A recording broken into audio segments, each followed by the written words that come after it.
Hi, folks. Welcome to the show. Brooke and Randy, Sports Hub STL. Great to have you with us. And I hope you're getting through the snow. If you're in St. Louis, if you're in Dallas, or if you're in Florida, if you're in Phoenix, you don't have to worry about it. We are here, though. We made our way to the studio here in St. Louis, Missouri. Yeah, we braved the snow. Good morning, everyone. Good morning, Randy and Rockio. And it was a little tough outside, so I'm jealous of everybody down in Florida right now for Cardinals spring training, which we will be talking to Cardinals insider Brenden Schaeffer a little bit later in the show. He's part of Cards Hub 365. And we will talk to starting pitcher Matthew Liberatore. I said starting. I think that's really important to note there because we know that he's been a bullpen guy, but they're kind of treating him as a starter going into the season. So we have a lot for you guys on the show today. And make sure that you click and subscribe. Also, feel free to join us in the chat, and we'll be sure to answer a lot of your questions today. Yeah, we're going to be going crazy in the chat room today, so we want you to participate. Yesterday, the first full day for the Cardinals down in Jupiter, Florida, and Nolan and Arenado spent the day with the Cardinals. And it seems like now we've reached a point, Brooke, where it's a non-story. It seems like the Nolan Arenado story has kind of played itself out, and now we can just talk about playing baseball. But there are still some lingering aspects to the Arenado story that I think that need to be touched on. And I think one of those is, what if he performs well? And what if the Cardinals are in the hunt? And what if another team, because he's performing well, is interested? Could him performing well and the Cardinals performing well cause them to not want to move him? And would that be a worst case scenario? I kind of think it would. I think it would, because it goes against everything that they have talked about, right? As we talked about yesterday, John Mozeliak, the Cardinals president of baseball operation, mentioned that it was priority 1, 2, and 3 to move Nolan Arenado. And look, I think we should make it clear it's not because this is something that's contentious going on behind the scenes, right? It's not like one or the other demanded a trade that we know of. It's more of just the payroll aspect of things. The Cardinals have made it really clear that they wanted to reduce payroll, and they're focusing on developing their young players. And so that's a big reason why they were looking to move Nolan Arenado. But at the same time, it has such a short list of teams. We were actually doing that before we were starting the show today, is trying to remember all those teams that were on that short list. I think that it would be worst case scenario, Randy, if he does perform well, but then I wouldn't be surprised if he performs well, because even though he's considered maybe on the backside of his career, he's 33 years old, as we saw, he kind of had a slump offensively last season, but still I think that was more due to injury. Wouldn't you say, more than anything that he had? It seemed like he was dealing with a lot of stuff. He had a lot of bad swings last year, and hopefully he said on Sunday that he feels great, and hopefully he does feel great. And I would still be in the camp, if I were the Cardinals, of regardless of how he's performing, he's still got that contract coming up at ages 35 and 36. If somebody is willing to take that on for those 2 years and 3 pennant races, if I were the Cardinals and somebody offered it and he wanted to go there, I would jump all over it. Doesn't seem like that's even the issue, right? Of course, if they could find a team, they would, but it's that short list of teams that Nolan Arenado has that you're working with. And those teams, by the way, that we were trying to figure that out because we were looking up an article by John Denton of MLB.com back in December, where reportedly those teams on that short list that we're talking about for Nolan Arenado are the Dodgers, of course. Of course he wants to be a Dodger. Who doesn't want to be a Dodger at this point? I think everybody does. You get paid, you get well coached, you get good everything. Food, climate's good. Yeah, and you get to hang around Shohei Ohtani. I mean, that's like a free hit. So the Padres, the Phillies, the Mets, the Red Sox, and the Angels, which is a team I was talking about yesterday as a possible trade candidate that I could see maybe working out for the Cardinals because they're having injuries right now at third base. And you have Moncada, of course, who isn't dealing with the injury currently, but is very injury prone. Yeah. So that could be an option for them. I just think that list is so short for the Cardinals to work with that it's really hard to figure out how they would be able to move them, even at the trade deadline. Yeah. And all they need to do is find one team that will give one thing for Nolan Arenado. The return is not an issue here. The issue is finding somebody that's willing to take the contract and have it be a team that he's willing to go to. I think right now that is as big an issue as anything. And by the way, John Mozeliak said just a couple of days ago, he said, of the teams that are on Arenado's list, we've exhausted all possibilities there. And Arenado said on Sunday, I'm not going to shorten my list. So it does seem like he's going to be a Cardinal. And Brooke, I truly believe when we talk about worst case scenario, here's why. Because the Cardinals will never be able to get a Nolan Gorman going at third base. Mhm. If Nolan Arenado is here in 2025, I can't see somebody trading for that contract to have him at the ages of 35 and 36. So I think he's going to be here for the rest of his career if he's here at the trade deadline in 2025. For Nolan Gorman, I feel like he's the biggest person that's being affected by this Mhm. currently. But it is a ripple effect when you think about how you're trying to work all these young bats into the lineup and give them the best possibility. We talked about this the other day, but what would your lineup be? Now that we know that Arenado is here, what is your lineup going to be for opening day? Oh, funny that you should ask. You have it ready to Well, go. I've got it on the phone. Well, this was before we even knew if Arenado was going to show up to Cardinal spring training. That's right. You were putting your list together for the I- lineup, and you said, well, yeah, he's going to be here. So I'm just going to go ahead and fit him Yeah. into the lineup. So I was just being presumptive, thinking that he would be here. So it's and everything can change here. But I have Wynn leading off. I have Donovan hitting second, which I think makes, or no, I had Newt hitting second, Contreras hitting third. I had Gorman hitting fourth and DHing, Mhm. and then Nolan Arenado hitting fifth. My number 6 hitter is Walker, and then number 7, left-handed hitter. Yeah, that's where I had Donovan. That's what, yeah. number 7, and then number 8, the catcher, and number 9, whoever winds up playing center field. Whoever winds up playing center Yeah, I field. think that was it. That's the other issue, is that there's so Yeah. many different positional battles Well, too. the problem is that they have 9 spots, and now with Arenado here, they have 10 hitters because you've got Newt Barr, Donovan, Burleson, Ciani, Walker, Arenado, Gorman, Wynn. I didn't say Donovan, right? Donovan, Mhm. Contreras. Yeah. And then your catcher.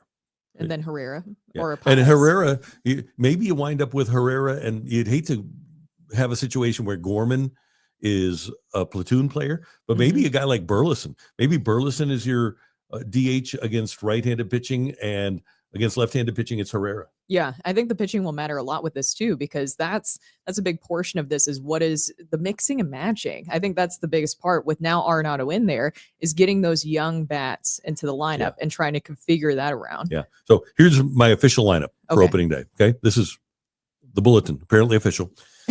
Wynn at shortstop, Newt Barr in left, Contreras at first. Oh, yeah, I'm going to change this, by the way. It's Wynn, Newt Barr, Contreras, Gorman, Arenado, Walker, Donovan, Pajes, and then I am going to put. I need to get. I need to get Alec Burleson into the lineup somehow. So I'm going to have. Is he going to Newt be the in odd man center. out this season? I think he's the guy that's in the most trouble here. Yeah. Yeah. Don't you think he's so? the odd man out. So I was Yeah. more worried about Gorman getting some at bats, I but think really Gorman Burleson has to might be the your person DH. here. Yeah. Because if Newt's in center, Yeah. Donovan's in left, Gorman maybe at second. Mhm. I would play Donovan at second if I was. This is a little bit off subject too, but Yes. do you think we'll also see Ollie kind of do what we saw last season with Jordan Walker, where you have a defensive replacement coming in for him later on in the game? I don't think so, because I think you need to keep that bat in the lineup. Yeah. I think the defensive replacement is going to be probably, if Gorman is at second, him coming out, Newt Barr moving to left, and Donovan moving into second base. Yeah. I could see that. Yeah. So there's a lot of things, a lot of moving parts that I'm sure the Cardinals didn't anticipate because they thought they were going to be able to move Nolan Arenado. And now it's kind of weird because we don't know how good most of these players are. Mhm. And they're trying to find out how good they are, and they just aren't going to have enough at-bats unless somebody gets hurt to find out. Now, one of the things, Michael Ciani became a much better hitter last year. I don't think that Michael Ciani is a threat. I think Michael Ciani is a number 9 hitter and a really good defensive center fielder. So you kind of know what you have there. Yeah. The other guy that, by the way, that is affected is Victor Scott. Thought he was a major leaguer. He's in AAA now. But if I'm playing Newt Barr in center, Donovan in left, Walker in right, back to your point, my defensive replacement is not going to be for Walker. And I want to keep him in the lineup, but I also want him to continue to get opportunities to make plays or make mistakes. This is a mistake year for the Cardinals. This is a year where you're finding out about people. let him make his mistakes now rather than when games are important. Well, we talked about with Arenado being here, if you think that the expectations actually go up for this team, and I think it does, especially competitively. You have Nolan Arenado now a part of your lineup, that changes things. But what about not just win total, because that's what we've been kind of focusing on, but defensively, are you expecting more from this team? But now that you don't have exactly the full youth movement where you knew that you would have a little bit more growing pain with Gorman and with Will Contreras at first and maybe even the outfield, are your expectations defensively changing too? Yeah, they have to, because I didn't know what Gorman was. I know what Arenado is. Mm-hmm. I'm just thinking about how this affects the starting rotation too, because we know that Michael McGreevy. Yeah, Michael McGreevy will like having Nolan Arenado there more than Nolan Gorman. Yes. Because as good as Nolan Gorman could ever be at 30, he's not going to be as good as Nolan Arenado is. Mm-hmm. Wynn is a stud. Now, one of the things that you'd like to have, if you're Michael McGreevy, all due respect to Nolan Gorman at second base, but you'd like to have Donovan playing second because he's a really good defensive infielder. And then Contreras at first. But now if you're a fly ball guy, if you're a guy like Michaelis, you'd like to have Ciani in center field rather than an outfield with Donovan, Nootbaar, Walker. So it's going to depend on the day. And Andy checks in on the chat line here. He says, I think the lineup will change quite a bit depending on left or right-handed pitching. It might. I think that Wynn will be your everyday leadoff hitter. And I think Nootbaar will probably hit second every day. And then you're going to have Contreras. Now, Gorman and Walker might flip-flop right-handed and might maybe move Arenado up against left-handed pitching. I don't know if it'll be that dramatic because Ollie has said he wants to play the same group of players every day. He doesn't want to be in a situation like he's been before where you're trying to get platoons. I do think the Cardinals have recognized the error of their ways, that they aren't the Los Angeles Dodgers and they don't have 13 really good position players. And it doesn't matter who you plug in, they're going to succeed. I think the Cardinals know that they have 9 or 10 guys that are capable of hitting and 3 guys that aren't.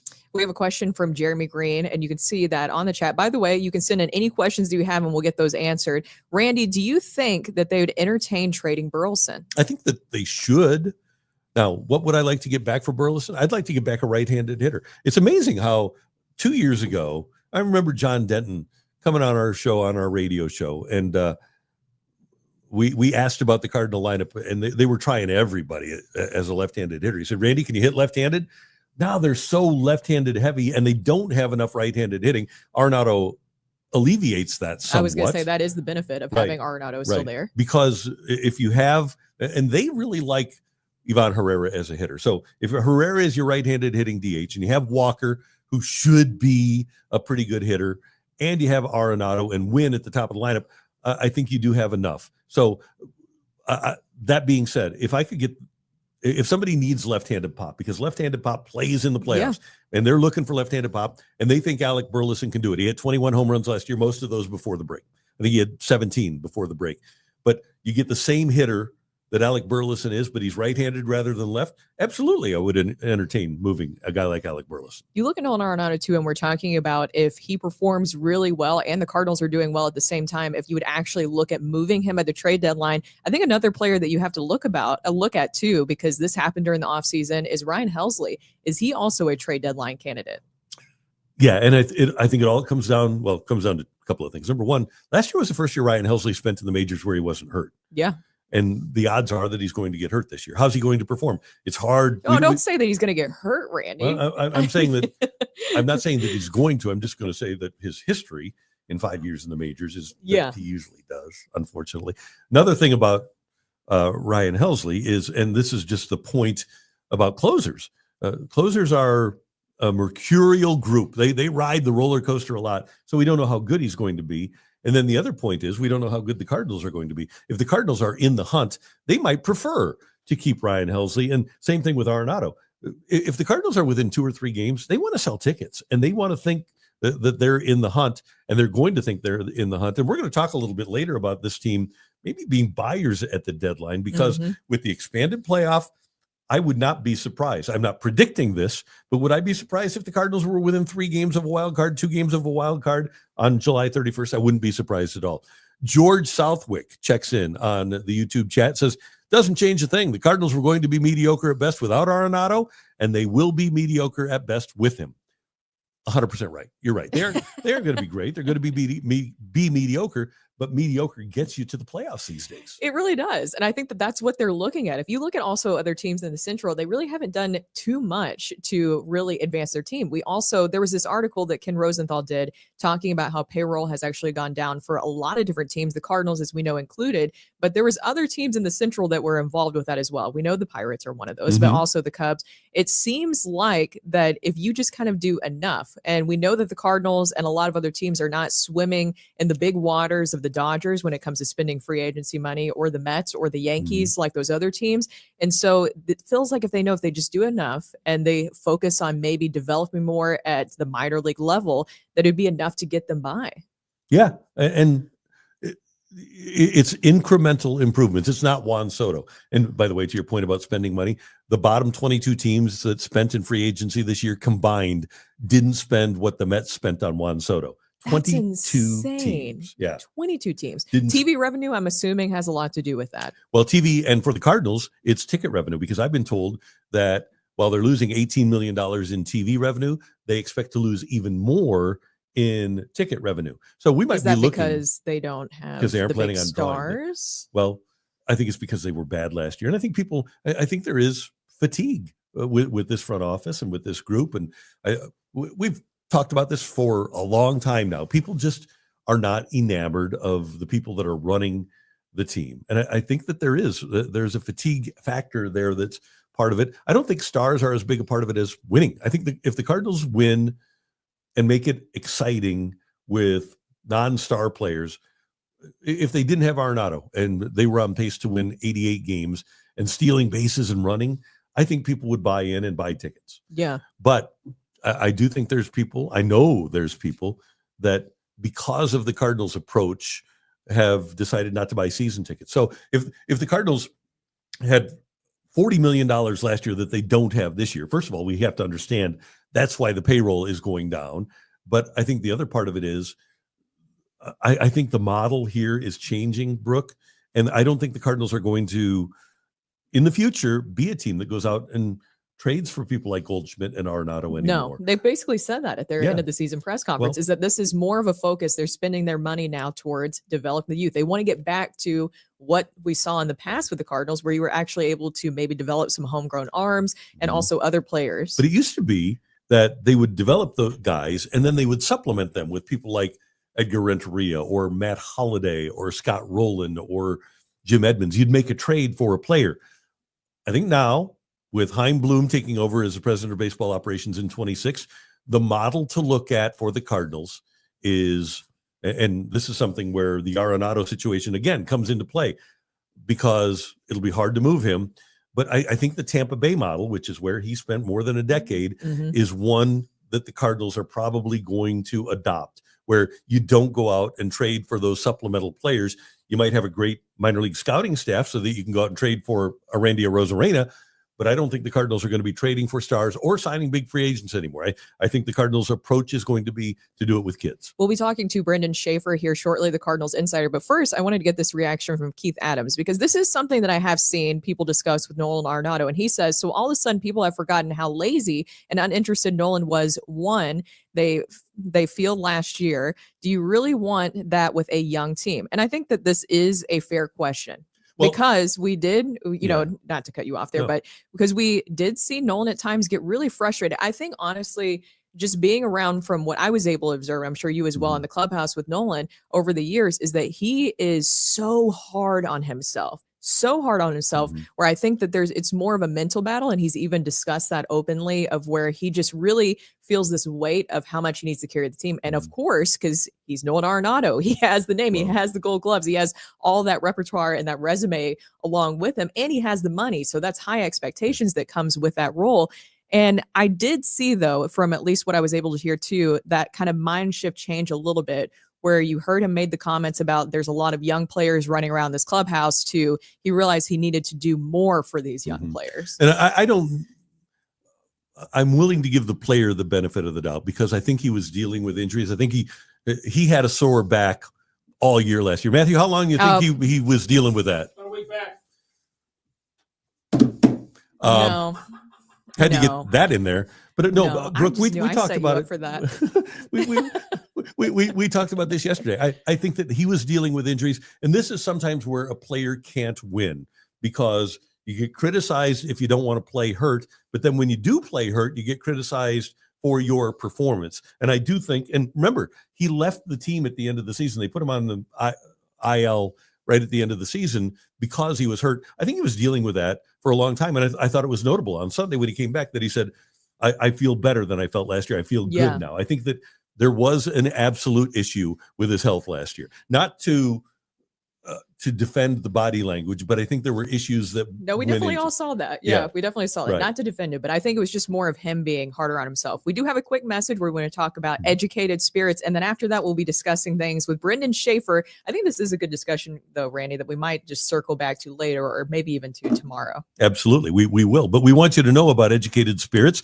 Sports Hub STL is sponsored in part by the new Rivals Bourbon Collection featuring the black and gold. Taste the tradition in every sip from Educated Spirits, a company created by our very own Mizzou Tigers basketball analyst, Kareem Rush, who is on the air after each Mizzou Tigers basketball game here on Sports Hub STL, starting tomorrow night with Chris Pelican. Kareem Rush and his brother, Brenden Rush, have set out on a mission to produce a bourbon that is not only approachable, but also delivers that signature Kentucky hug that aficionados crave. Educated Spirits is committed to blending time-honored distillation methods with a fresh, modern approach, offering an authentic experience that respects the art of fine spirits. This brand isn't just a product, it's a celebration of legacy, culture, and the connections we share over a great drink. Educated Spirits is here to elevate every sip, one story at a time. To pre-order, visit educated-spirits.com. Even if you're not a bourbon drinker, support one of our favorite Tigers and grab a bottle to display at home. That's educated-spirits.com for the new black and gold bourbon. Educated Spirits, taste the tradition in every sip. Cheers. Now we head down to Jupiter, Florida to chat with Cardinals insider Brenden Schaeffer and Cards Hub 365 host. Brenden, how are you doing today? Doing good. You guys got me down here on the Cardinals patio. What's going on? Oh, nice. It looks like it's not as sunny today, but you are at least missing out on the snow. Yeah, I cannot complain about weather down here. I get an understanding for what's going on back home, so I'm not even gonna mention the overcast sky today. I'm gonna leave it out. Exactly. Don't rub it in because I can tell that it's still warm down there because you're wearing short sleeves. Now, Brenden, I don't know if you were able to hear, we were just talking about just kind of with Nolan Arenado, obviously the big story that he arrived to Cardinals spring training, but also what is his attitude like towards returning with the Cardinals? You were able to obviously speak with him, Ollie, John Mozeliak, but just Nolan's kind of thoughts on rejoining the Cardinals, obviously. I thought, Brooke, that he said all the right things that first day that he arrived, and he wasn't hiding from it, met with the media for a little while, answered all the questions, and really kept the focus on, hey, I've got to be a better ball player because that's, at the end of the day, what's going to help whatever environment I'm in. Yeah, where there's some things that happen in the offseason, sure, but I'm here, I'm a Cardinal until I'm told otherwise, and we've really already seen that play out in the way that he's approaching this camp. He's been over there taking ground balls the last couple of days at third base. Thomas Saggese, one of the young Cardinal prospects, is over there with him, and you see them interacting between ground balls, between pitches, talking shop, working on things, saying, hey, this is kind of what I'm looking to do at the plate. Nolan was kind of continuing to model his batting stance a little bit yesterday, talking in depth with Saggese. That's the kind of thing that I think this Cardinals team, as y'all had mentioned, young team, got a lot of younger players that they're looking to get integrated. Nolan Arenado has that wisdom of 10 gold gloves, of a very long and prosperous major league career. So, yeah, I think he is going about it with the right attitude now that he's back in Cardinals camp, and he's already pouring into some of those younger players. So whatever may have been the case last year, Randy mentioned the injury, which I think was something that definitely Nolan had to deal with last season. I think he's in a place right now where he recognizes that pouring into the guys that are his teammates and just doing the best that he can on a personal level is going to be best for all parties involved. Brenden, so many tentacles to Arenado being here. Gorman doesn't get to play third. That might mean that Donovan doesn't get to play second. It might mean that a guy like Nootbaar plays center, and that might mean Victor Scott may have had a chance to be on the major league team, but doesn't. As you look at all of those tentacles, though, who do you think is most affected by Arenado being here rather than being traded? Yeah, I think there is a real trickle-down effect, Randy. And I look at a guy like Alec Burleson, who, if we remember last year when the Cardinals brought Brandon Crawford in, we all kind of looked at our depth chart on paper and said, hey, does Burley even have a spot on this bench, much less the major league lineup every day? And then what happens? Guys get injured and Burley ends up being a pretty significant part. But I think he's kind of in that same spot right now where, hey, if Nolan Gorman's getting opportunities and it can't come at third, Donnie at second, if they don't put Nootbaar in center especially, that leaves one fewer spot. And so the DH is really what you might be looking at between Gorman, between Burleson. And I also think there's a little bit of a trickle down to Ivan Herrera. He really is going to have to make the strides with the throwing game, managing the base runners in a way that the Cardinals want to see. So they feel very comfortable putting him into the catcher spot on a more regular basis alongside Pedro Pajes, because his bat in the lineup is another important aspect too. So Randy, when I look at the little bit of a trickle down, the question really gets intense on, will Nootbaar play some center to open up another spot? And whatever the answer is there, that does have more of an effect on guys like Burleson, maybe even a bit of Ivan Herrera. And then Gorman, we said, hey, you're getting runway. But if there's other guys like Burley that they really like who aren't getting obvious lineup spot opportunities, how long do they stick with a Gorman relative to what they would have done if he was there for third base on a regular basis? And by the way, we've all been around Ollie. Ollie Marmol loves Michael Ciani, doesn't he?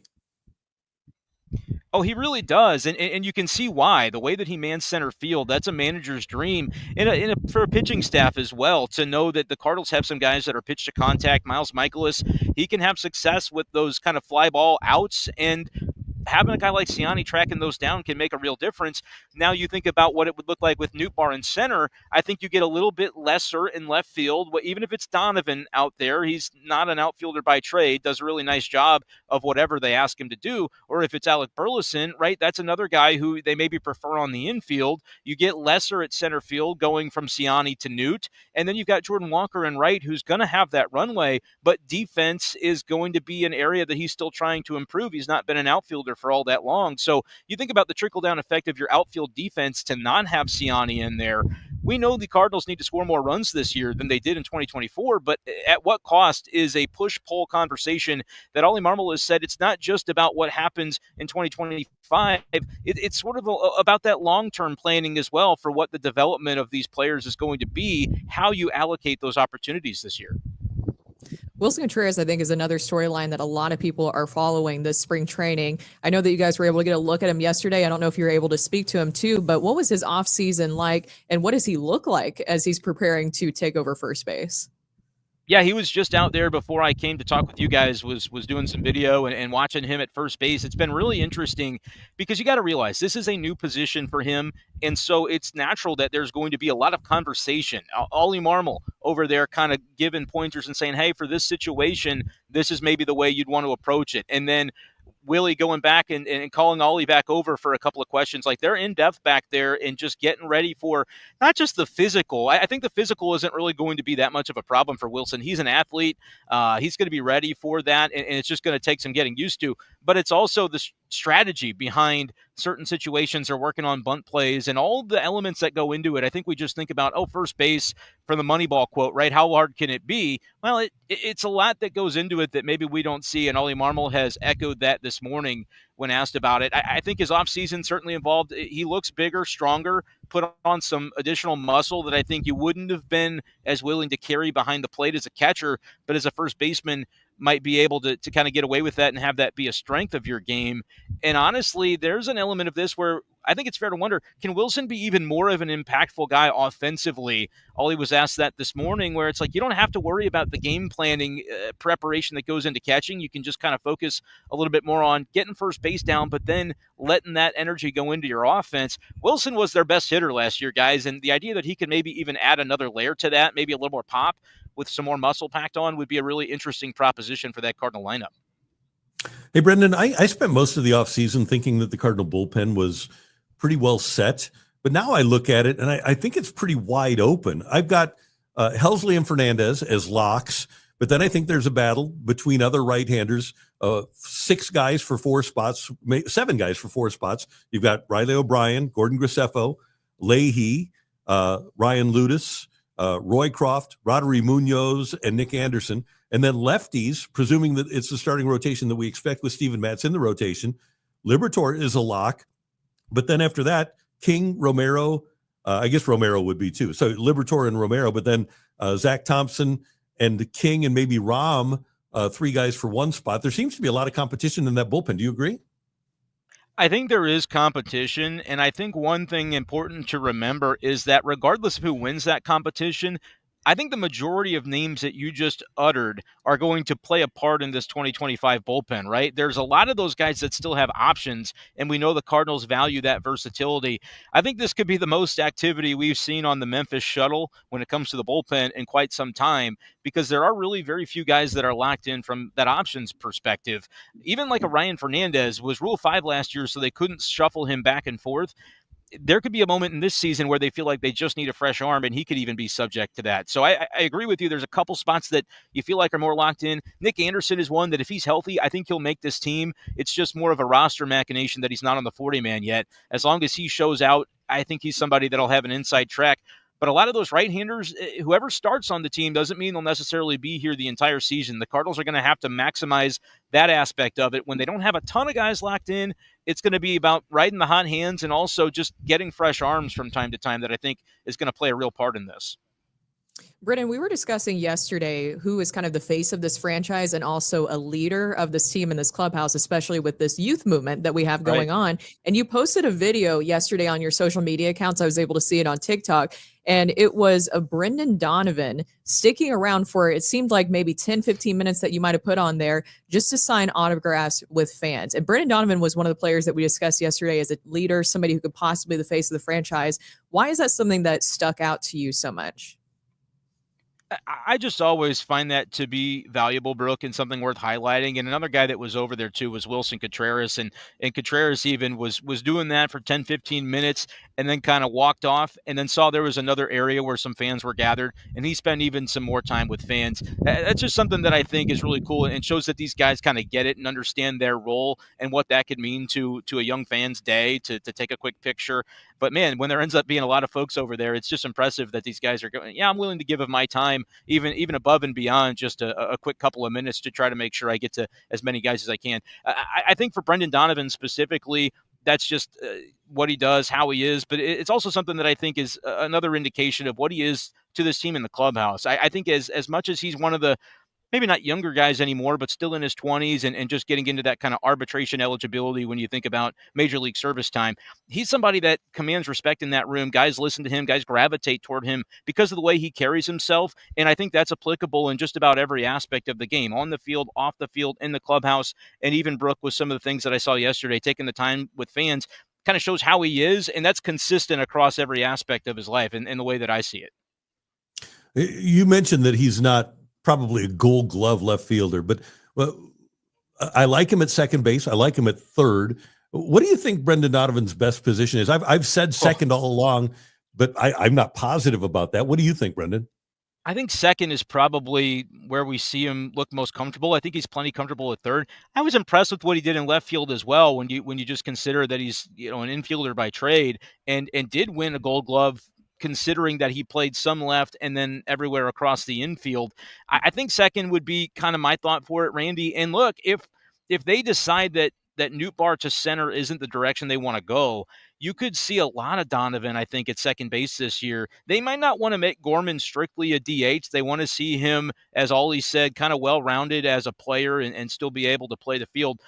But let's be honest, more of what it's about this year for Gorman is, can he hit and take those consistent at-bats from game to game to help this Cardinals team? Because what his power could bring to the table, if it's consistently present, is a difference-making attribute. I think they're going to be willing to put him at DH more, which is going to allow for Brendan Donovan to play second base, unless they really sell out for offense by putting Newt in center field more frequently.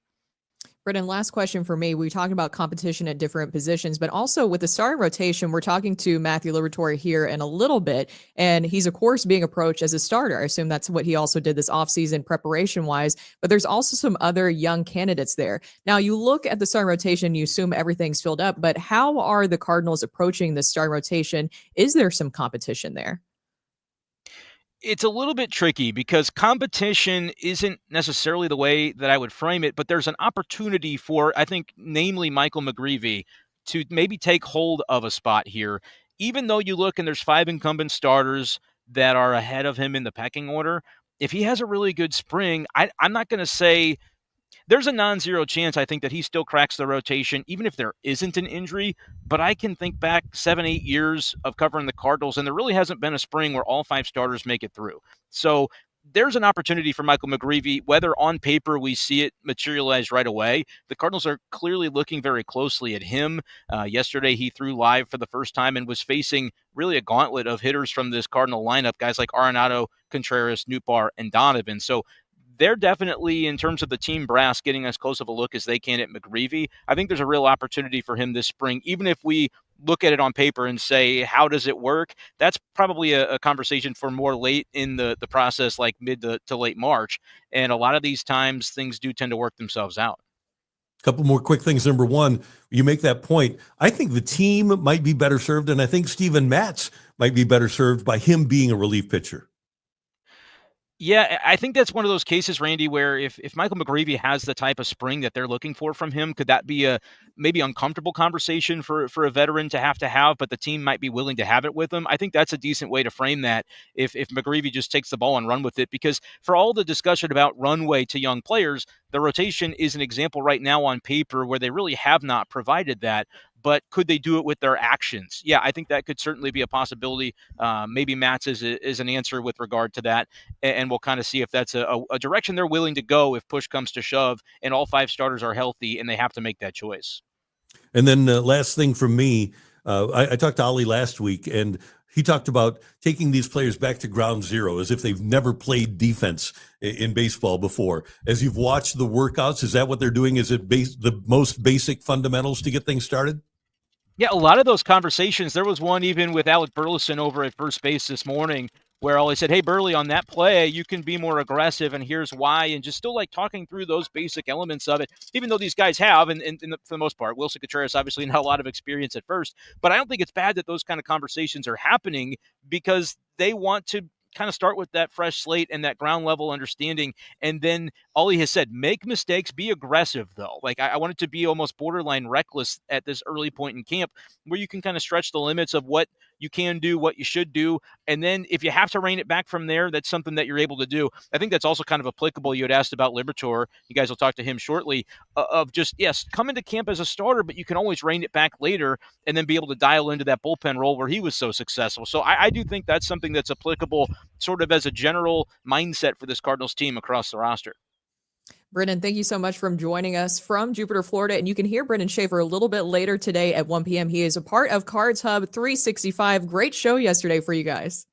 Oh, yeah, we had a lot of fun. Joe Roderick and Mike Claiborne and myself just talking things over. And we use a lot of what you guys want to know from the comments. So 1 p.m. Central, join today and let your Cardinals questions be heard. And we'll kind of talk it over again as we will every day down here in Jupiter.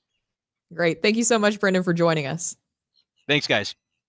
That was Brenden Schaeffer, Cardinals Insider. As we mentioned, at 1 p.m. today, you can watch right here. You can watch him, Rockio, Roderick, and also Mike Claiborne as they discuss more Cardinals topics live from Jupiter, Florida. Well, Rockio's here with us, but he's still producing that show anyways. But we will have more from him coming up later at 1 p.m. And we also need to tell you about an event that's coming up here soon where you can see a lot of those guys, including us, and that's the kickoff party, Randy. And you need to mark your calendar because on the night of Thursday, February 27th, the Sports Hub STL kickoff party will occur. The event takes place at the Hot Shots on Lindbergh in Lee. Come out and meet the crew. The Sports Hub STL team will be there. You can enjoy great food and drink specials. The party starts at 6 as the Blues drop the puck on the road against the Washington Capitals, and we'll watch the game together. We'll have great prize giveaways, and the Blues Hub postgame show will be broadcast live on site immediately after the game. That's Thursday night, February 27th, starting at 6 o'clock at the new Hot Shots on Lindbergh in Lee. Hot Shots, St. Louis home for all the games, all the time since 1990. Find yours at hotshotsnet.com. Hotshotsnet.com.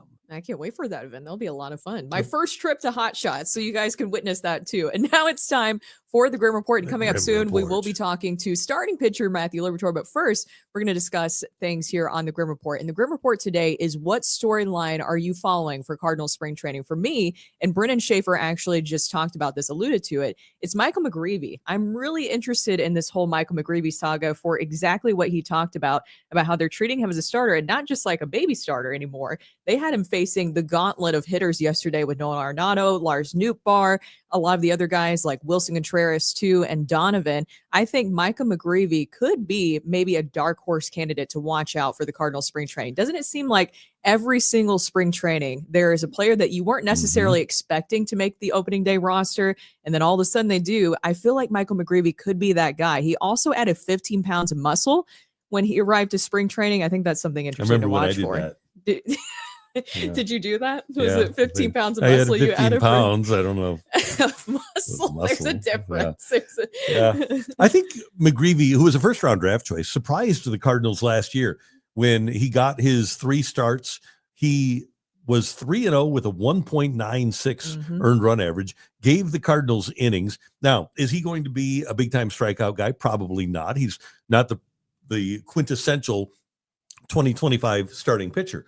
But when you have that sort of performance, and he performed reasonably well down the stretch of his minor league season as well, I'm with you, Brooke. I think that he's a guy that could make a difference. And like I said earlier, you're not going to have Steven Matz after this year. So why not get Michael McGreevy on the runway towards being a starting pitcher for your major league team?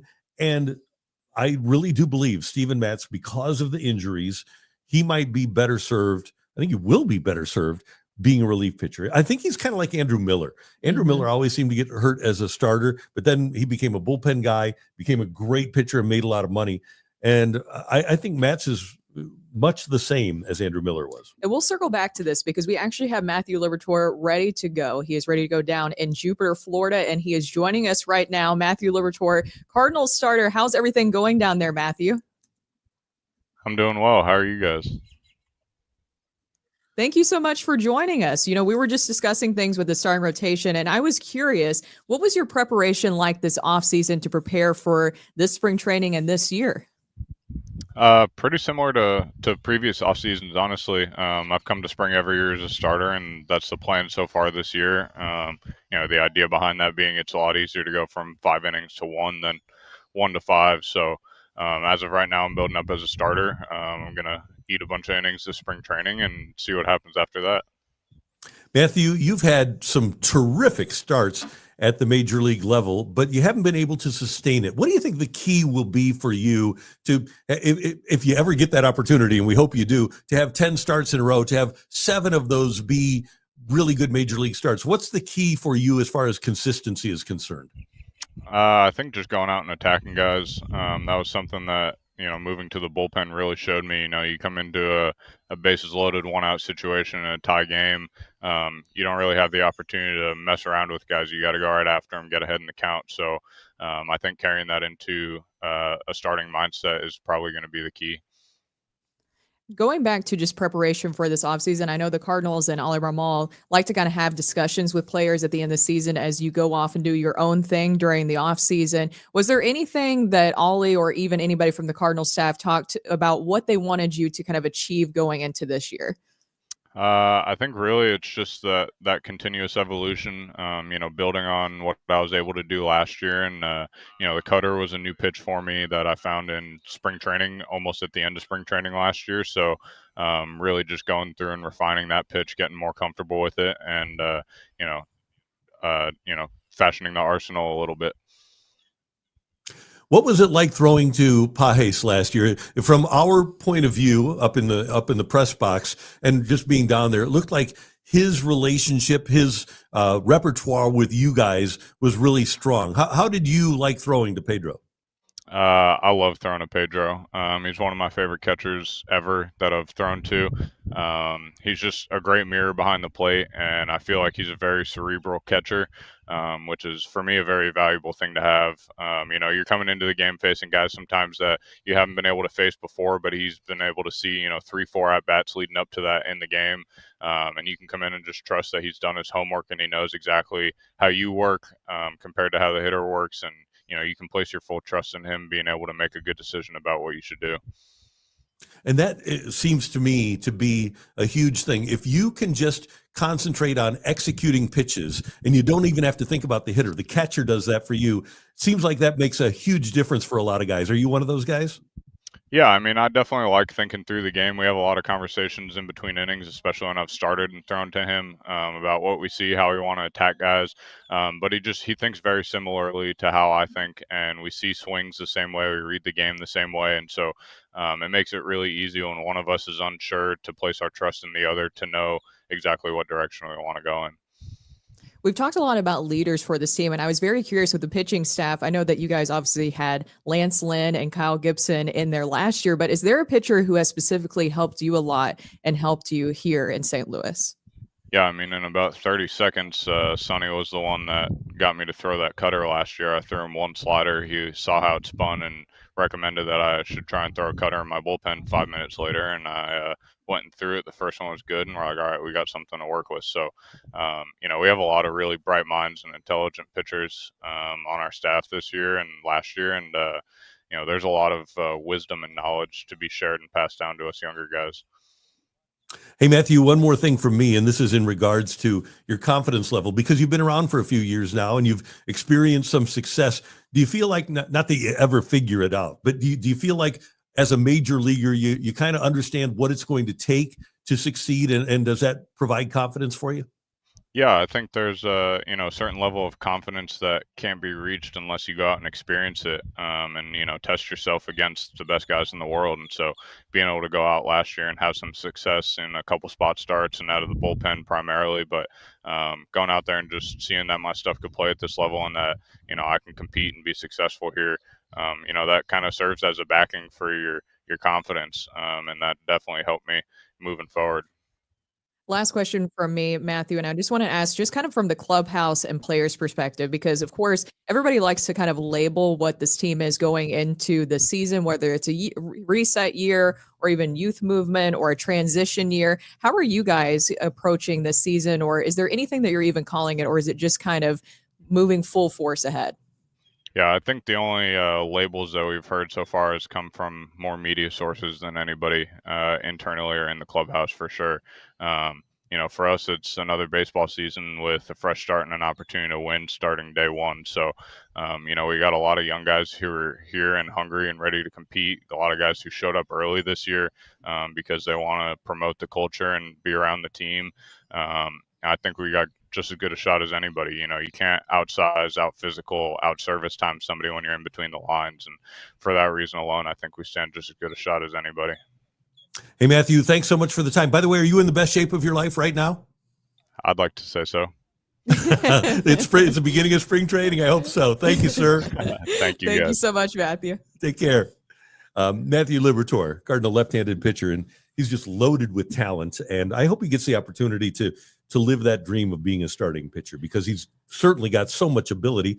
And now it's just a matter, and having the confidence is a part of it, but just like we talked about, executing pitches on a regular basis. It really is. And they're approaching him as a starter this season. I did like him in the bullpen, being a part of the bullpen, but at the same time, I talked to Matthew Liberatore, and he even mentioned this year, but even last year, he's very adamant about being a starter for this team. You like this attitude that he has and everything that you guys have said. I thought it was really interesting what he had to say too about Pages, just kind of knowing what that's like behind the scenes. Well, and he threw to Yachty.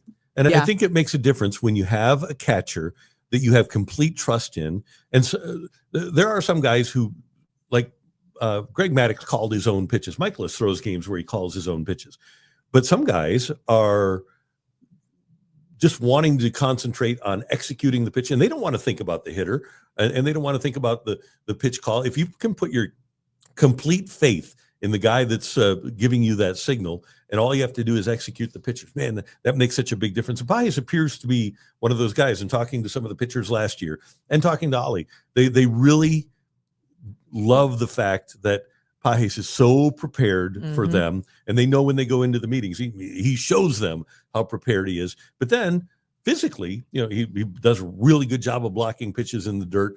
He's just a really good defensive catcher. Yeah. And then what you mentioned too about Sonny Gray with the cutter, Yeah, isn't that interesting? was really 30 interesting seconds. too. Yeah. I think that just shows the value that Sonny Gray has. Now, there was a lot of people wondering if maybe Sonny Gray would be even traded this offseason, because when you're talking about payroll dump, moving on to this youth movement, you wonder if the Cardinals were also going to try to move around some of these other veteran guys they have on the team. But Sonny Gray wanted to stay in St. Louis. He's believing in what the Cardinals are building.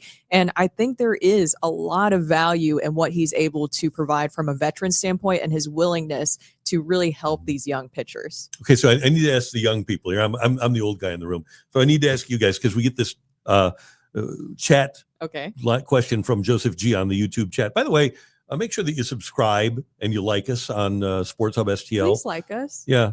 But Joseph G says Pedro Pajes is pretty rad. I'm rooting for him. Do you guys agree that Pedro Pajes is pretty rad? Yeah, he's pretty rad. What, I feel like you know what rad means, Randy. Oh, I feel like you're with it.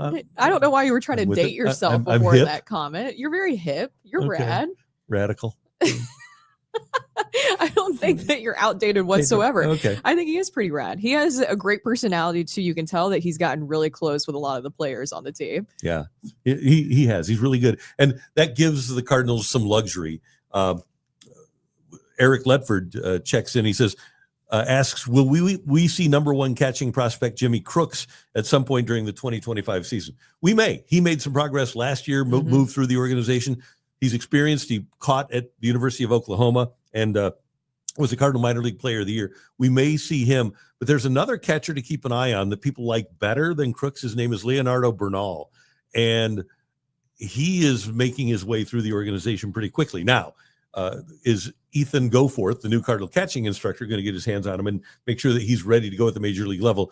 I don't know, but it seems to me like the Cardinals are pretty set on having the two catchers that are here, Pajes and Herrera, be the guys for 25. I'm interested in Crooks, though, too. That is a guy that I'm interested to watch this spring training. And I want to go back to, because I know we had to cut a little bit short, but the Grim Report of spring training storylines that you're following. Oh, yeah. I know that I mentioned mine on Michael McGreevy, but what is a storyline that you're following this spring training? Well, obviously, it was Arenado, but I don't think it's going to be Nolan Arenado now. I want to see how the middle infield shapes up, because I do think that with this team, defense on the middle infield is going to be so important. And I think that, well, Nolan Gorman, the people in the organization tell me that when Nolan Gorman reaches his peak as a defensive second baseman, he'll be league average.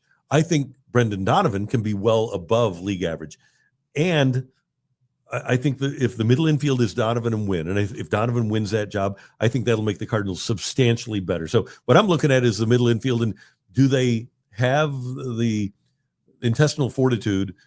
And I know this is a hard thing to do. They don't want to do it. They don't want to pigeonhole Nolan Gorman as a DH. Yeah. But that might be the thing that they have to do to make themselves better. And make sure you get your questions into the chat. You can even weigh in on what storyline that you're following this spring training, because I think it's really interesting. There is a lot to really watch for this year. But I just want to touch on something you just said there about kind of limiting Gorman's playing time. So do you think that they believe, is there something out there that they believe that by limiting maybe some of his playing time, it actually helps him a little bit offensively? If he's an everyday starter, that could actually limit him offensively? I don't think so. I think they still want to get him at bats. I just don't think that they see him as a long-term answer at second base. And that's one of the reasons that priorities 1, 2, and 3 during the offseason were to move Nolan Arenado, because Gorman has been in the minor leagues and has the chance to be a pretty good third baseman. And they wanted that in the worst way. They wanted to give him all of the reps at third base during spring so he could be the opening day third baseman.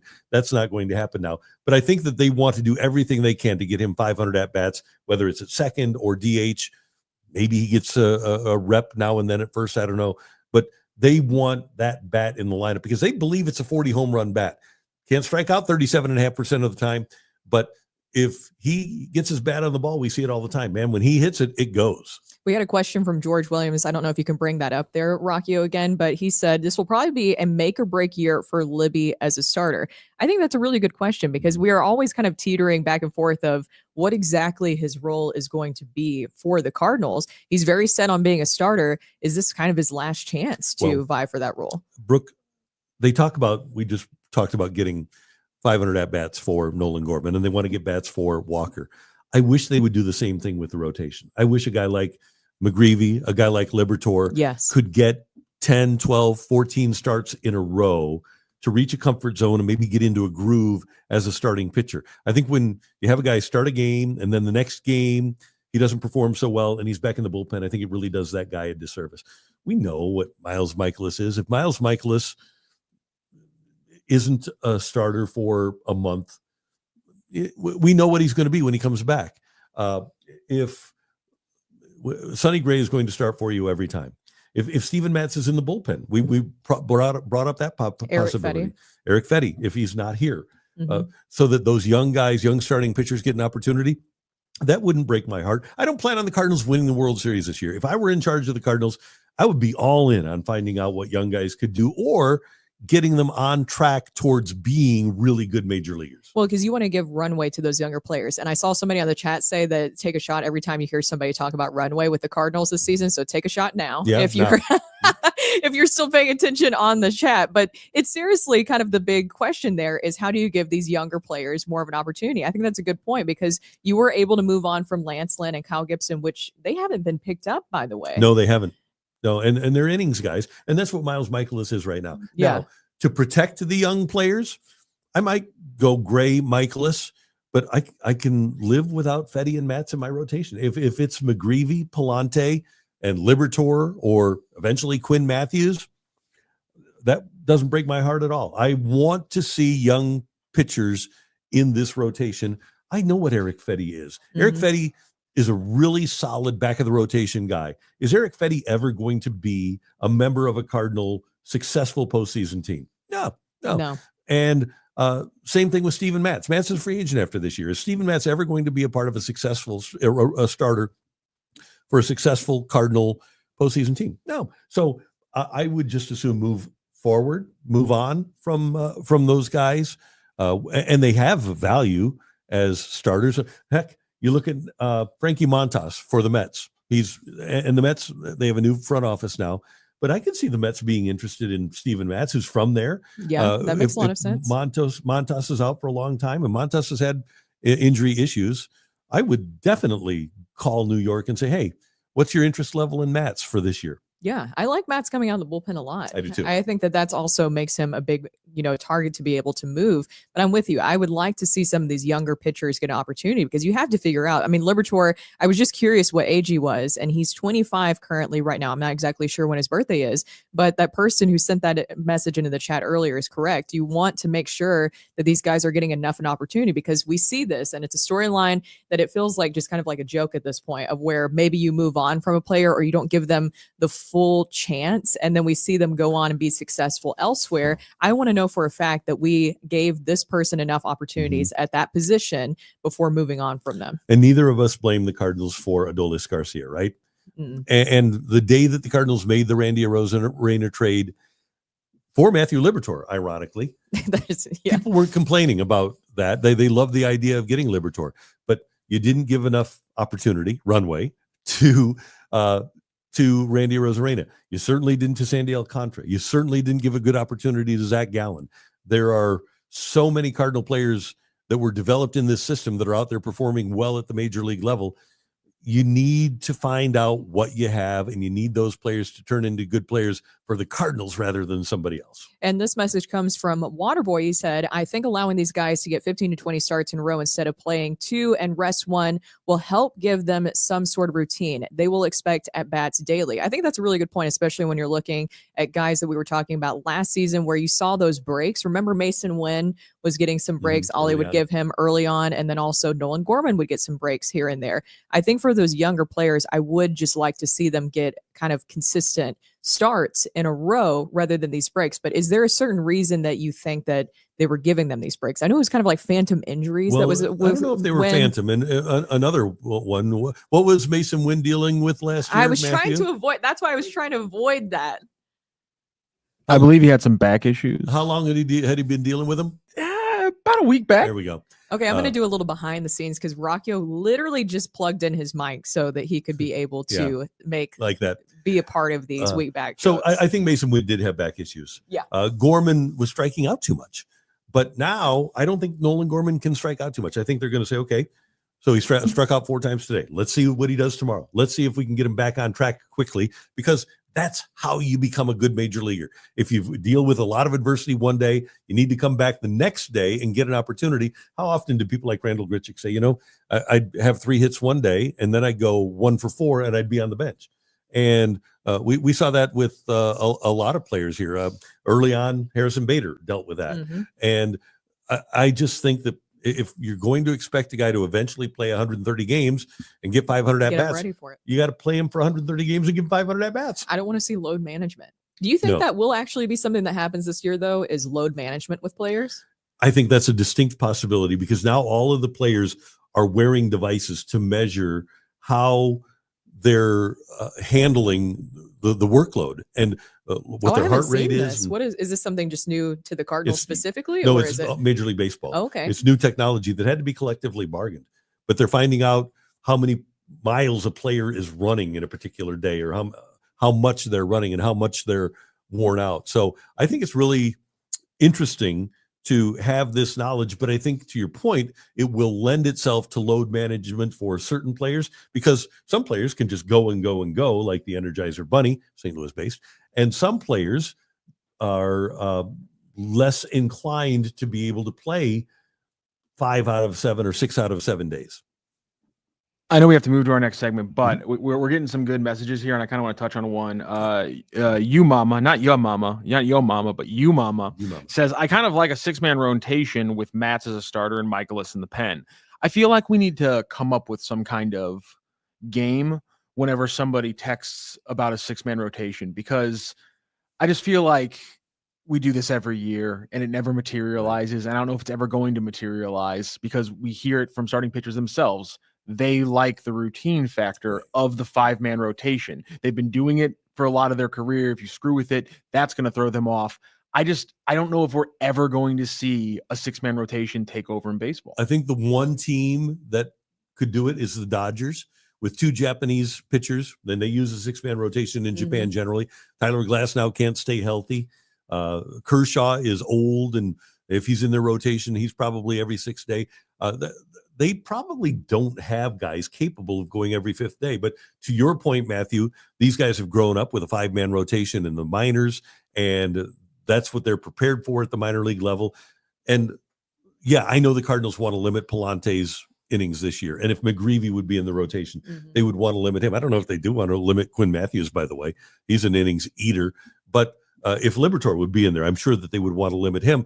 So if you're going to limit those guys, you've got to get innings somewhere else. And that's why, even though it's probably a throwaway, more times than not, you have to allow Miles Michaelis to be in your rotation. I know that it's distasteful because his earned run average last year was 5.5 or whatever, but he does give you innings. And to me, if he's your number 5 starter, that's the job of a number 5 starter, is just to give you innings and protect those young pitchers and protect the bullpen. Sorry, so the person who Steve, who earlier was talking about the shot for the week back, also added 6-man rotation to the shot list. So now anytime. Yep, there you go. But it's fair because the Cardinals do great. You should, though, theoretically have probably like 8 guys who could be vying for that starting rotation role going into the season, because as you mentioned, injuries are a given at this point, and you need some insurance. Right. And there's nothing wrong with if Liberatore is prepared to go. I don't see Kyle Leahy as a starter. No. But I can definitely see Liberatore as a starter. I think it's more of a swear jar kind of thing, Brooke. Like, that's what we need to start doing, is we need to pick these phrases out that fans and we use as a crutch too often, and we need to do like a swear jar kind of thing. Like, if you slip up and say it, it's like I think it's more of one of those things that it is a drinking Okay, we'll game. do We that don't need for to do week more back drinking jokes. games. We can do that. You guys can put money towards week back jokes, and I'll be No, avoiding it. that's a positive. We need to we should keep doing week back jokes, but we need to separate the Veto wheat it. from the chaff of these things that we lean on, like 6-man rotation. All right, that is our Grim Report. Thank you guys for getting your chats in, and you can still do this throughout the show, but now we have to talk about our newsletter that you should sign up for. Which is pretty awesome. And you need to make sure you've signed up for the Sports Hub STL newsletter. It's going to start going out next week, and you'll get all the latest content from the Hub sent to your inbox twice a week. And anytime sports news breaks, you'll be the first to know about Sports Hub STL events and new merchandise as well. And while you're on the site, take a look around at all the St. Louis sports content, including recaps of daily programming, sports news, opinions, and more. Plus, if you like a little action on the games, Eric Sontag will have pregame betting analysis for every team we cover here on Sports Hub STL. Eric also hosts Domesticated Gamblers, which airs live here on our YouTube page on Fridays at noon. And of course, all of our programming is available on demand as soon as we're finished with the live show. So when this show is done, you'll be able to watch it all day long right here at Sports Hub STL on YouTube. It's all on the website at sportshubstl.com. Sign up for that newsletter today. Now we're going to move over to Matthew Rocchio. This is kind of a hill to die on. We were discussing this last night. We're going to be positive here. We're not going to be negative. Positive. So this is not necessarily a hill to die on, unless there's always people, though, who hate nice things. And Rocky, you can take this over now because City SC just unveiled their new kit. I think it's beautiful, but there's always somebody out there, right, Rocchio, who doesn't necessarily like nice things. And see, if you guys look like right between you, you can actually see the new City kit. That's Hannes Horn, who's showing out the new City kit. As you can see, it's very City red and not much else. And I like it. The one thing people have been focusing on is the collar factor. The collar factor. Yeah, if you look at if you see there's a one button collar there by Mr. Horn on all the jerseys. And my thing is, I guess I was prepared for the fact that it's so monochromatic because they set the jersey announcement for Valentine's Day. Oh, sweet. And Carolyn Kindle has talked about how City Red, which is essentially pink or rhodamine, is pink's her favorite color. And so, of course, you set your jersey announcement for Valentine's Day. I don't know how anyone was surprised that it's not the most pink thing we've ever seen in sports. And so, in fact, it looks a little bit more pink. And Randy mentioned when we were talking about red. it. Okay, it looks pink there. It looks more pink here. And this is the more historical aspect of what they're doing. They have Ty Keogh sitting there and all the young homegrown players, Caden Glover, Miguel Perez, Makai Joyner. So all the young homegrown players sitting there with a homegrown guy tying in the history. So if you saw the video, I mean, the video, in my opinion, the release video, we're using the other one, sorry. The release video was really cool. They had Edward Leuven in aged up makeup because, they were kind of doing this thing where 2025 is 2065. So it was like Edward Leuven's still playing soccer and he's still the number 10 in 40 years. So he had all this old age makeup on. It was a really cool video. Check out the video. If we're just talking about the jersey or the kit, however you want it.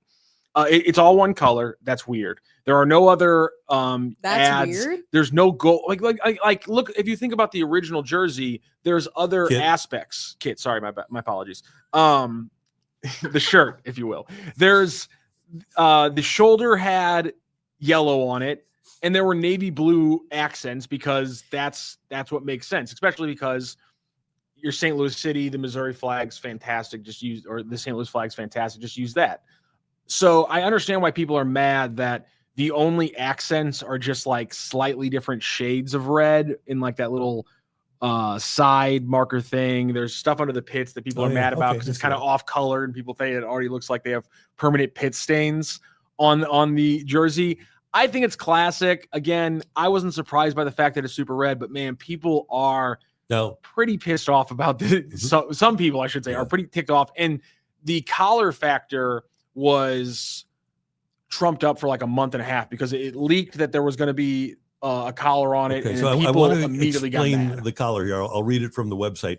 The collar jersey is embossed with a sash design, 5 diagonal lines serving as a nod to the 1950 U.S. men's national team, which boasted 5 players from the Hill. That team went on to defeat England in one of the greatest World Cup upsets of all time on June 29th, 1950. And City SC will celebrate the 75th anniversary of that match when they take on Orlando City on June 25th. According to Diego Gigliani, the team president or GM, this kit ushers in a new era of City Red while honoring the 5 St. Louisans who made world soccer history during the 1950 FIFA World Cup. I think that's great. And one thing that I've heard from fans is that they don't think that the organization has paid enough attention or homage to the history of St. Louis soccer. Well, this is a total nod to that history, and I'm glad that St. Louis City SC is doing it. I don't really have a problem with these kits. I kind of like them. I like them a lot too. Well, Joe, and he reacted to this. He said the jersey kit is about as safe as you can get. Thank you. You're welcome. Yeah. It's about as safe as you can get. So I see this all the time too with uniforms where people are wanting a little bit more. So Joe, you could probably weigh back in on the chat. What would you consider not safe? And I'm genuinely asking. It's just I want to know like what would be considered not safe, I guess. People want arch river kind of motifs. And listen, I agree with that. My theory since the beginning of this all was just take the flag and just find a way to keep reincorporating that. And the flag has red, blue river through it, and the river is boundaried, if you will, by yellow or gold. And it's a fantastic classic look. And so I think people are mad that you got those elements. You got the city red factor that the owner wants, but then you had the other elements of the flag that I think a lot of people were championing with the blue, the navy blue, and the yellow gold. And now you just get this, and it's just all city red. I think that's why people are a little peeved that didn't have any deeper connection. But to Randy's point, they went better with the connection. You know, you have the number of stripes is a significant amount and those kind of things. So they went with a different way to connect it to St. Louis instead of going with just this, you know, chromatic way with a flag. They decided to go with the history. And I think if you're going to go any other way with it, that's probably the best way to go with it. Would you have liked to have different color shorts? No, I think it's weird how sports have broken these things up. Some sports look weird if it's all the same thing, top and bottom. I think some of sports of NFL. I think of NFL whenever like the Jags would have like that mustard. Yeah. Kind of. Oh yeah. But I mean, even like the all black jerseys every once in a while look fine, but like your color jersey in the NFL is usually different color pants from your jersey. Right. Yeah. But like the NBA in basketball looks super weird when teams do that. And I think soccer's the same way where it looks really weird. Like baseball, it looks fine sometimes, but soccer looks really weird when you do a hard change from the top to the bottom. Soccer is probably the best sport at having like a cohesive language from the jersey top to the bottom, and the NBA is right there. They kind of mesh in that way. I would wear this kit. I like it. I like it. I think there's personally. some people who have an issue who that answer actually is why they have a problem, because there's a lot of people whose issue is that it's like, oh great, a kit that people can wear with, you know, khakis and that's what I like. Khakis and shorts to go, you know, drink at Helen Fitzgerald's or what have you. And some people like hate that it's that casual. I think that's a great selling point. And you can't blame the team for finding that. Fans on the couch here says collar fine, button fine. This is year 3 of the squad. Like just breathe. The jersey is fine. And also let's remember the history of soccer has had some odd choices in kits. I hear that a lot. Fine. Well, here's another thing. I like the fact that they change the kits so often, which means I say take a risk. Like every year you're going to get a rotation of either the away or the home kit. Right. So take some risk. Why not? Okay. So point of parliamentary procedure here. Mm-hmm. CDSC is offering chair recognizes the delegate from Thank you. Brief Corps. Yes. All right. CDSC is offering free kit customization, personalized name and number of Forever City Red kits purchased at City Pavilion. Would either of you ever get your own name and your favorite number on a kit? Yes. Why not? Yeah. Especially now that I'm old. Not. Well, here's the thing. Whoa. But why? I just don't like those. I'm not a jersey guy anyway. I've never been a jersey guy. Like I don't wear other people's names, and I certainly wouldn't wear around a city kit. That's the factor, right? I'm not wearing the last name of somebody, not just a different person, but somebody who now is younger than me, which they all going to be. Because now I'm about to hit my mid 30s. That's the weird. Yeah, exactly. That's the weird factor for me. Yeah. So like I can't wear somebody's jersey who's like 24-year-old kid. Like I just can't. That's weird to me. Yeah. So like if I'm going to do that, I know a lot of people do that. A lot of people do a lot of weird stuff, Brooke. I'm not really going to march line in line with. Just turned into a hill to die. These weirdos. Yeah, don't get me. You are too good at that. So anyway, I would do it. Yes, Randy, because I'd rather have my name than somebody else. So I would just rather have a blank back of the jersey. I never even wore like. I feel like blank looks weirder than somebody's name. So here's a thing, and I know my son is watching. Sorry, hey, Patrick. But so when I would get Dad One shirts, I would never wear them outside the house. I got like a Dad One Blues shirt or a Dad One Cardinals jersey. Damn. Yeah, just not a huge fan of. You don't even. I mean, that's actually. I think Patrick. your name. I think if Patrick texts me right now, I think we have been critical together of Dad won shirts. But I'm saying, like, if he was like young and he gifted that to you, you wouldn't just wear it out just to Nope. be like, oh, Nope. this is a Nope. sweet gift from my son. But I wore it around the house so they could see it. Just not outside. I think of Patrick the was house. anti-Dad ones at a very young age. So he. Or I don't you think might I have ever- forced- You might have forced that belief. I know I did not. I absolutely did not. I don't think I ever got my dad one of those or anything like that. I don't know if I did either. Usually every year, in general, it's hard to buy gifts for dads. It's really hard, but especially for my dad, he Is it? only wears, well, at least for my dad, Does your dad have hobbies? no, his hobby's just being a dad and sports watching fan. sports. That's All right, it. that makes But it here's tougher. the thing. Here's the thing is that he likes his specific sports shorts that he's worn forever. Yeah. And so even if I got him something new, he doesn't like new designs on things. He kind of likes the more vintagey stuff. But even sometimes the new vintagey stuff, he doesn't really wear. He'll just wear the same Tennessee shirts that I swear I've seen since I was like a little girl. All right, two things. You brought up Tennessee, so I want Is to this bring up something Namu first. in the loo? Yeah, Namu in the Lou says Randy would die for a Scipio Spinks jersey. So I've kind of shared my life in media over the years. But Namu, happens. thank you for paying such close attention. The first Cardinal game I ever went to, this Cardinal starting pitcher was Scipio Spinks. And Namul in the Lou remembers that. So thank you. I appreciate that very It's much. wild that a person in the Aw. 20th century was named Scipio. We don't talk It's a about great enough that name. there was a guy who made it to the major leagues who had the same name as people 2,000 years ago. Scipio Spinks? That's insane. Isn't that a great name though? It's an insanely cool name, Yeah. but it's the fact that that's a real human being Mhm. and isn't like a character like in the background of a Stephen King novel is unbelievable. He also had a His name was stuffed Scipio. gorilla named Mighty Joe Young. Scipio did. So, and that was in the, I'm that sorry, was I'm in really the dugout. confused. I'm confused. He just Yeah. did. No, it was just Was it Mighty just Joe one of just a his thing? things. Mighty Joe Young was like a part of the cultural zeitgeist before the movie in the early 2000s, late 90s. Oh yeah. Let's see. Scipio Spinks. That wasn't just like a way to like make like a kids movie out of King Kong. Oh no. What the hell? This Yeah, is no, wait. we're old school. Mighty here. Joe Young was like a thing. Oh, this is Okay, here's a story is blowing my from mind. Houston. it's not before Cardinals pitcher 1998. Scipio Spinks' best friend, a stuffed toy gorilla named Mighty Joe Young. Yeah. Oh, Mighty Joe Young. that's interesting. Yeah. I got to disable my ad blocker here. Hold on 1 second, kids, and we'll have all the information for you shortly. Mighty Joe Young was essentially a King Kong movie in 1949. See, there you go. How about that? I honestly thought it was a way to like make a kids movie out of the King Kong property for like in 1998 is when it came out. I legitimately thought that was like a new idea to like turn King Kong into a kids movie. Really? You're blowing my mind today, Randy. So I'm working at it. It was March 1973, and Cardinals pitcher Scipio Spinks is photographed with his best friend, a stuffed toy gorilla. The Houston connection. This is from the Houston Chronicle.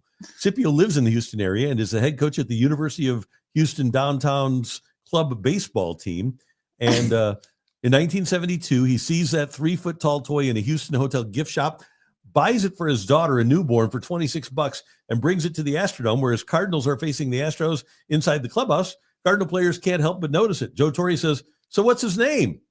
And I looked at Joe and I looked at Lou Brock and I said, "Mighty Joe." Lou Brock gave me that look. I said, "Okay, just Mighty Joe." And Mighty Joe was born. And so, Scipio Spinks, his favorite toy, stuffed gorilla, Mighty Joe Young. So now you know via podcast. I'm trying to imagine the reaction in this year right now if Caleb Williams tells us that his best friend is a stuffed animal. People Oh, would man. either love it or hate it depending on the Yeah. player. That's okay then. You brought up Tennessee, and so I wanted to bring up this message from fans on the couch. People would have lost their minds if we went the route of Real Salt Lake with the checkerboard kit in year 3. That works a few years down the road. I actually saw some people who were mad because another team, I'm blanking on who it was, might have been Montreal FC. It's a team with blue kits, maybe it's Charlotte. A team put out checkerboard kits this year. And teams are actually really mad that a team did the checkerboard considering Purina is your lead sponsor. I kind of like checkerboard designs as much I as like me being a checkerboard. Mizzou fan wants to say everything that comes out of the University of Tennessee is bad and ugly and terrible. Checkerboard is a fantastic pattern, and Especially the it orange and works. white. Nope, let's not go there. It works really well. It works a lot better in navy in that crisp royal blue they do up in Kentucky, in my opinion. Ugh. Well, they got the races up there, don't you know, Brooke? That's about all they have going on. And up so there. I really like a checkerboard look. I kind of like the idea that they always have the checkerboard in their back pocket as long as Purina's tied to them, and I hope they pull the trigger on it. I wish that when the folks at Ralston Purina sold the old arena, that they would not have changed it back from the Checkerdome to the arena. Mm. And then they drafted our buddy Perry Turnbull with the second pick in the draft, 18 years old, and he's the focus of their TV commercials that say Perry Turnbull is going to put the check. And then they've got him hitting somebody into the corner, back into the Checkerdome. Stuff I know. One last one from the kit discussion. Hopefully they put the new kit money into better players. Guys, I love the way that St. Maybe Louis they should put that money into the kit tea. There you go.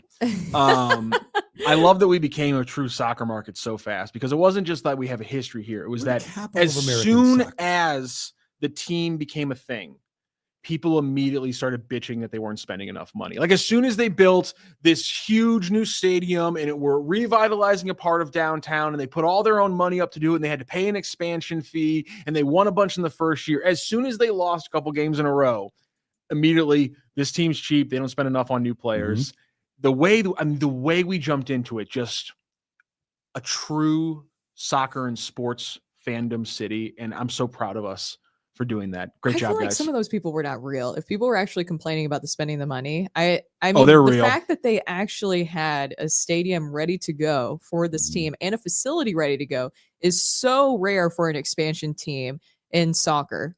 Really. I mean, if you think about it, Nashville, when they got their expansion team, they just recently got into their stadium. They had to go play at other places, including Nissan Stadium, where the Titans play, because there was just not really anything available for them just yet. So it was such a rarity that Carolyn Kindle spent that money to be able to, and others who are involved in it, of course, too, but to spend that money to make sure everything was set up to go for the team and for people here in St. Louis.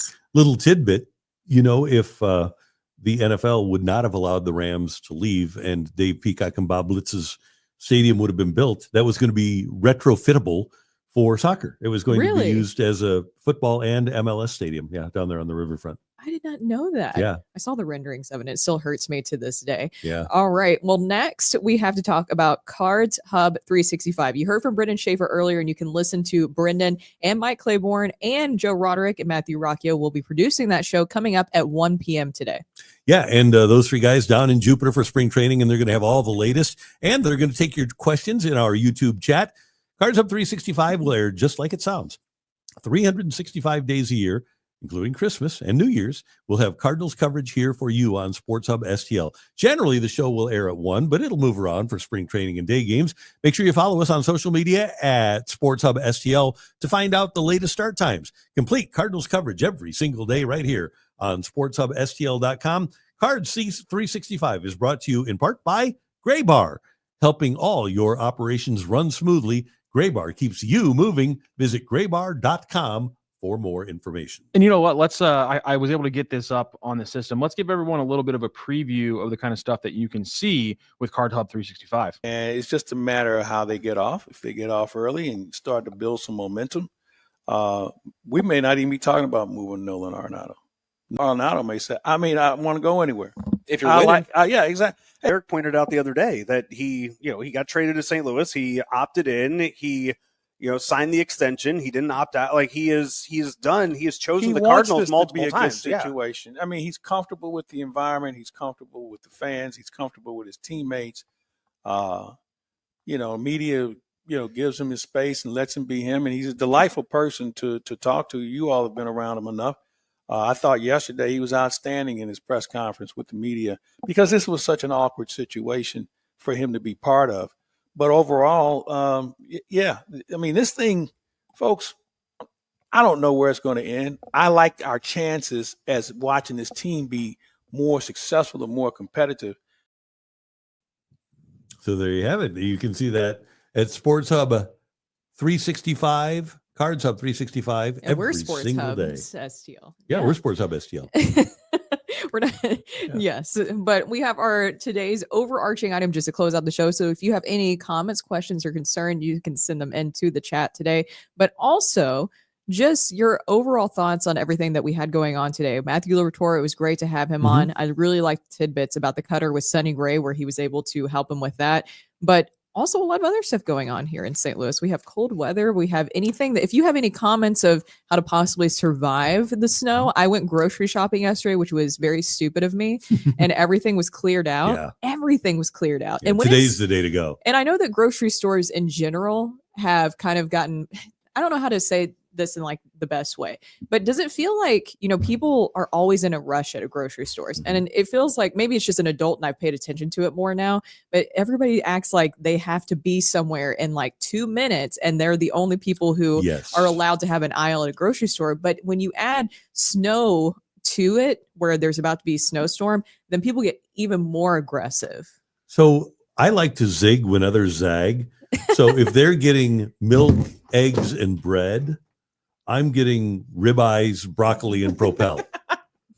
If only the grocery store was like actually like changing costs based on what people actually wanted, and ribeye was a little bit cheaper because everyone was buying everything but that. And you're like, I can get this ribeye on a steal today. I think I told you You're not guys grilling. on the day that the world shut down for the pandemic. I think it was like March 12th of 2020, something like that. Yeah. I was into Costco, and the lines at Costco were literally to the very back of the store.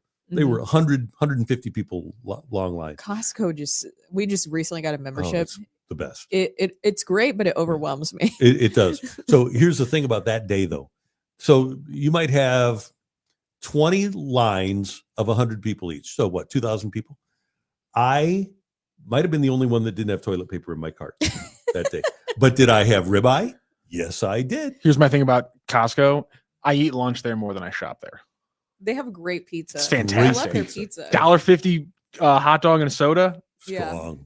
I can't drive past Costco without thinking about turning off and going in there just to get that wherever I am, whenever it is. Do that for lunch today. Yeah, might do it for lunch today. You're right. Well, yeah, maybe today would be. I don't know. Is it going to be busier because of the snow? Yeah, I think it'll be. I was in there a couple of weeks ago on a snow day. There was nobody there. Literally nobody there. Was It awesome. seems like a little bit more snow Are today, you though. craving anything, by the way? Brooke, if you're not aware, is expecting.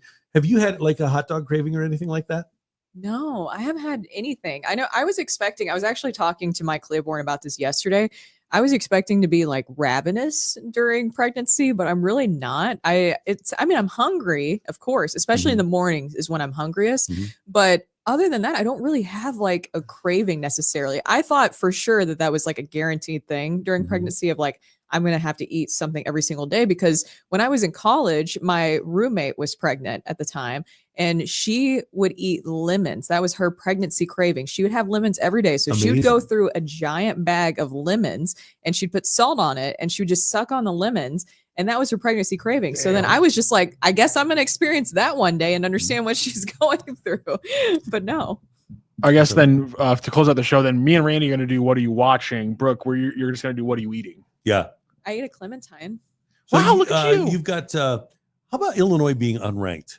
Illinois on the road at Wisconsin tonight. Illinois is, That'd be a good one. Who would have thought that Mizzou would be a top 15 team and Illinois would be unranked? Still higher ranked Yeah. than Kansas. I don't know why you're acting like it's incredulous. And that's the other Jeez, thing. Randy. So KU plays BYU at BYU tonight, okay? Yep. Great. I just assume, stupidly, that KU is always going to be good. And then you start studying them and you realize they aren't that good this year. So No. there's no reason to bet on Kansas against BYU. Randy, they're losing at home. I know. It's unbelievable. That's a big deal. When Kansas Yeah. loses in Fog Allen, you know all bets are off. Right. I'm sure the fans are coping well with that. Oh, I'm sure they're coping very well. Yeah.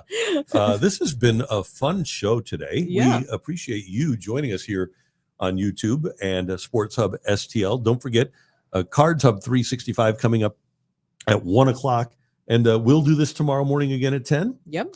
Matthew, great work as always. Thank you. Thank you, guys. Brooke, did you have fun today? Of course. And so did we. And we hope you did too. We will see you tomorrow on the Randy Karraker Show with Brooke Grimsley and Matthew Rocchio right here on Sports Hub STL.